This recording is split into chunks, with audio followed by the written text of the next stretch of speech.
Hey, what's going on, DDO players? Axel here.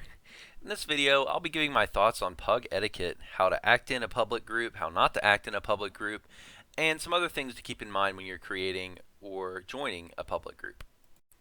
But before I get started on PUGs, I want to clarify something about my channel and my perspective. I want to reinforce that this is my YouTube channel, so these are my thoughts and my opinions. Feel free to disagree, and if you do, please comment. I'm not trying to tell anyone how to play the game, and I'm not trying to propose rules on how everyone should act. What I say in this video is just my opinion, my thoughts, and nothing more. You might completely disagree, and that's perfectly fine. And especially when it comes to a highly subjective topic like this, the point of the video is not to tell you what to do, but to give you my take on things, which will hopefully give you some insights that you haven't heard, which allow you to better form your own opinion. With that said, let's move on to the main topic of the video. Let's start with what I feel are the two types of rude players in DDO. Type 1 are players who are rude directly. Type 2 are players who are rude indirectly. Let's start with the first type, players who are rude directly. These are players who do something active and out of their way to bother you in game or during questing. These are your players who curse up a storm in voice chat. They might insult you personally. They might grief you in the quest, such as throwing a detour on the chest, do something like that that is really annoying and really bothers you, and they always intend to grief the party. They always intend to make others uncomfortable or insult others. Fortunately, these types of players are very rare, much rarer than the second type. So we don't have to worry about them too much, and it's easy not to be one of these players. Just follow your common sense moral guidelines. Type 2, on the other hand, is much more common. These are players who are rude indirectly. They are rude to others in game, but they don't necessarily mean to be. The classic example of this is the player who starts a raid group and then doesn't lead it or doesn't assign the star to someone else who can lead it. Until I got a decent understanding of all the social norms in DDO, I fell into this category, and I'm sure you guys have fallen into this category from time to time as well. This video will hopefully result in you spending less time being this type of player. Part of not being rude indirectly is understanding a lot of the implied expectations we have in PUGs. Some of these are basic, like get to the quest as soon as possible. Don't mess around. When you join a PUG, you should go straight to the quest, and if you can't, you should let the other members know. When you're in a quest, always contribute the best you can. This means don't pike. No one likes a piker. It's rude. If everyone's there trying their best, you should be trying your best too. If you have to pike, the group's probably okay with it if you explain to them why and just let them know. What groups really don't like is the guy who joins a group, walks in the front door of the quest, and goes AFK. And there's one implied expectation that's fairly new in DDO, and that's bring your own heals. DDO used to not be like this, but love it or hate it, this is what the game has evolved to be. You are now expected in any public group to be able to heal yourself, usually.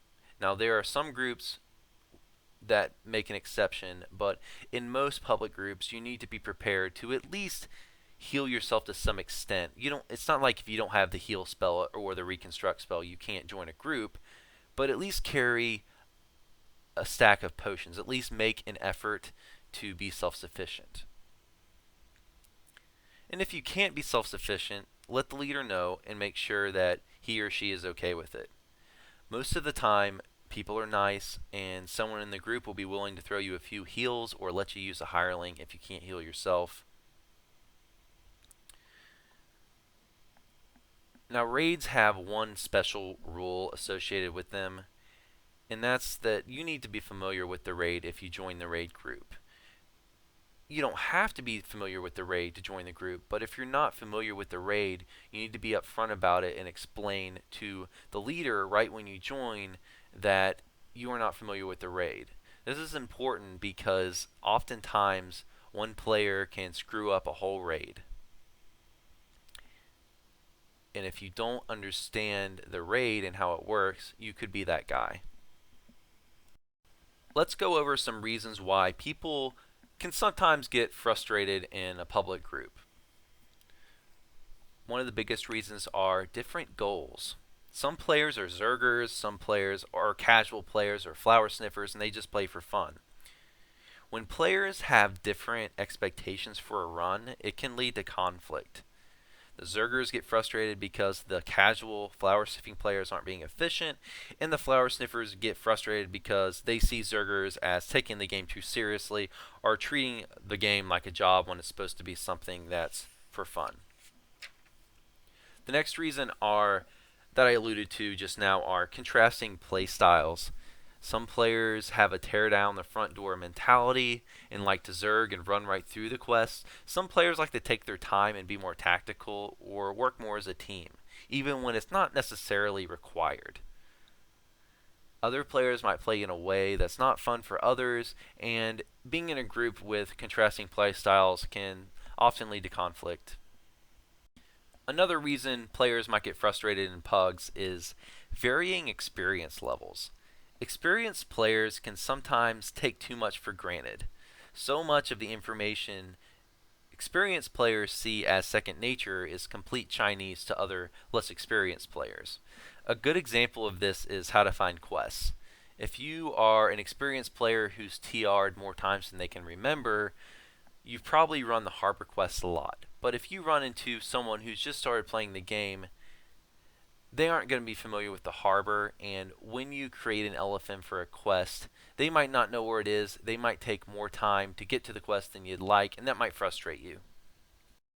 The next reason is varying expectations.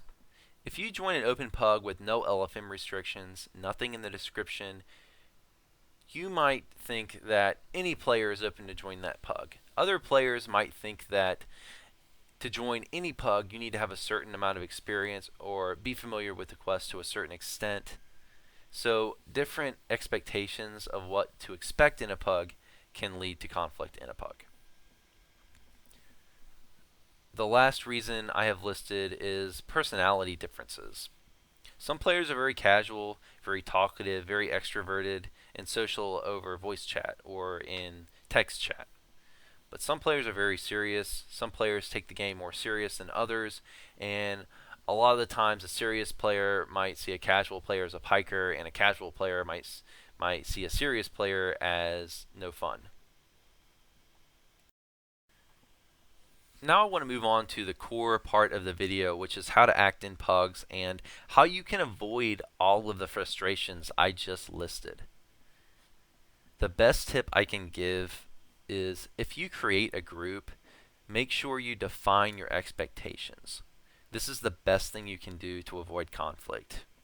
If you want a fast run, write fast run in the LFM. If you're accepting of everyone, write that in the description. If you want a role play, write that in the description. If you want a laid back learning run that goes very slow, write that in the LFM.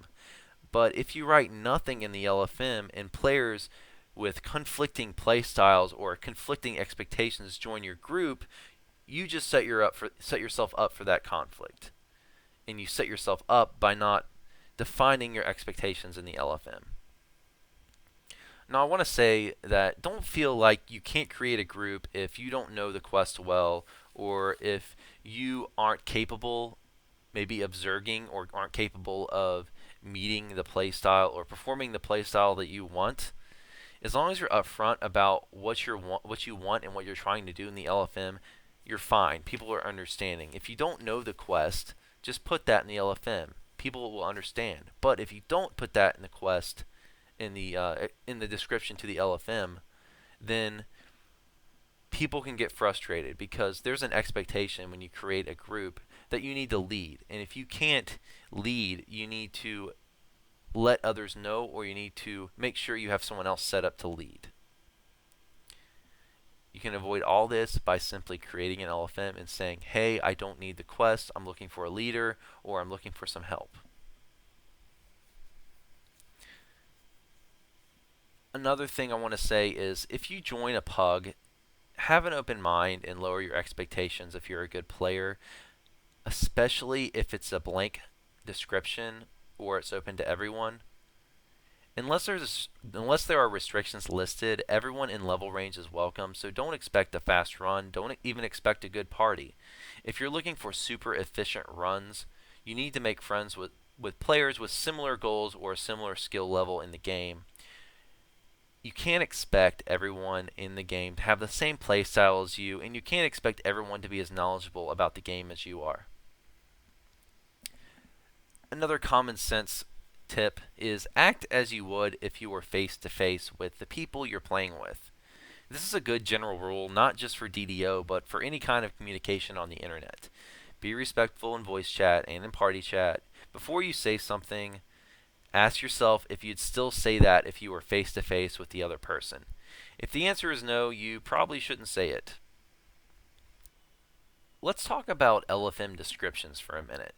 When you create an LFM, you need to word your description in a way that's inviting and promotes fun. A rule of thumb I like to follow is to always be positive in your LFM, not negative. List the positive aspects of players you're looking for instead of listing negative aspects of players that you are not looking for. Say what you want in the description, not what you don't want. For example, instead of saying Epic Elite, no gimps, no noobs, write Epic Elite run looking for strong, experienced players. The second LFM promotes fun, but the first LFM is unfriendly and uninviting. Which group would you rather join? I think it's obvious. Another thought, remember that grouping is optional. You can always solo if you want. If you don't want to group with other players, you don't have to. And scaling makes it so the quest is comparatively about the same difficulty if you solo, and a lot of the time it's actually easier to solo than it is to group. Now I'm going to talk about the types of LFMs I like to use. The first LFM is when I'm really open. I don't care to be super efficient. I just want to be more social than anything else. I could solo the quest, but I'm creating an LFM just to have some fun with some other players. And when I do that, I always list the quest and I say the difficulty I'm running the quest on, and I say all welcome in the LFM. I like creating all welcome LFMs because they promote a fun atmosphere and a low stress atmosphere. I'm not listing any requirements people have to meet. I'm not making the run sound like it's a job or grind. I'm just saying, hey, I'm running this quest. If anyone wants to join me, feel free. No expectations, just join, come for fun. We'll get this done. The second type is when I'm looking to get a quest done quickly, or I'm looking to really get XP or loot, or I'm maybe ransacking a quest. I'll write the quest I'm running, and I'll write the difficulty, and I'll write simply 2 words, fast run. That gets the message across. It lets people know that I'm going to be zerging, that I want to get through the quest quickly. But at the same time, it's not negative. It's not listing something like no gimps, no noobs. It gets the message across of what I want, while at the same time not disparaging others, not promoting a negative environment or an environment that's not going to be fun, that people won't be attracted to. So in summary, the best rule and the best tip I can give is remember when creating LFMs to clearly define your expectations. That's the best way to avoid all of the problems, all of the conflicts that I talked about and listed in this video. Defining your expectations, make sure players with your playstyle joins, while at the same time players with a clashing playstyle do not join. When you're defining your expectations, always be positive in your LFMs, not negative, because it promotes a fun environment instead of a negative, stressful, or grindy environment. Other than that, just be friendly.